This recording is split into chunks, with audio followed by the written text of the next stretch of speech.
How long have you been in Richmond?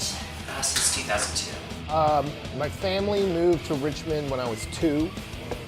So other than me moving to New York for a year and a half, I've been in Richmond since the 70s. I moved to Richmond in the summer of 1987 from Annandale, Virginia, with my band at the time, which was the Wiggins. I have been in Richmond 26 years, I think.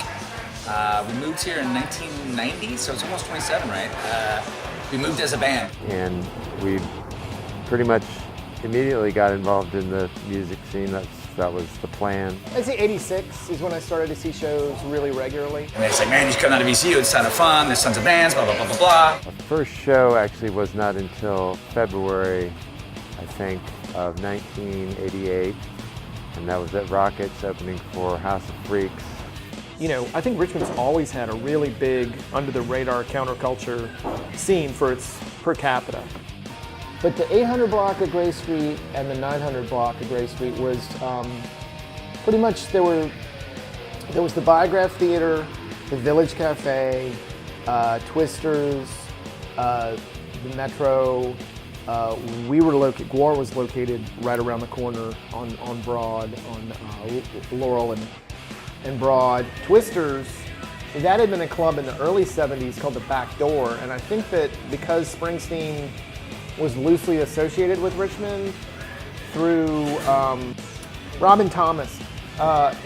So for a while, Bruce Springsteen's band was sort of based out of Richmond, from my understanding, and they played the Carey Street Gym. They played the VCU parking deck. That was all in like the early 70s. The Ramones, the Ramones played the VCU Gym. They played the Flood Zone. They played, I don't think they played New Horizons.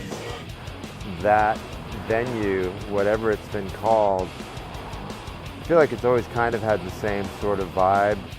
Well, there was a biker club where you didn't walk in front of that. That was Hububba's. You know, I weighed probably 90 pounds and I was picked up by my neck by a 200, 300 pound biker. It was rough, but it was very colorful too. So there was a lot, all in like a 4-block radius. And then there was Schaefer Court, and they had 3 shows on the weekends on Friday night that the VCU just paid for and anyone could go see, which was awesome. And the Flood Zone was still a place that you went occasionally, but they didn't have regular shows like the Metro. Well, we were a band in Northern Virginia for a couple of years. There were other members in said band. Met them, they're like, if you want to keep the band together, we're moving to fucking Richmond right now. And we're on Gray Street, we're on the hell block of Gray Street 2 months later. Avail started in Richmond, basically. Death Piggy was Dave's theatrical punk band. Scumdogs of the Universe was Hunter's movie project. Both of those went away, and Gwar kind of came out of that. I think like once that began to sort of inspire others in the community, I think that was sort of a moment where like a lot of people were able to kind of almost, I don't know, take those ideas and run with it a little bit more perhaps. I guess everyone always thinks they missed, you know, the golden age of stuff. I saw a lot of cool stuff. I'm glad I got involved when I did.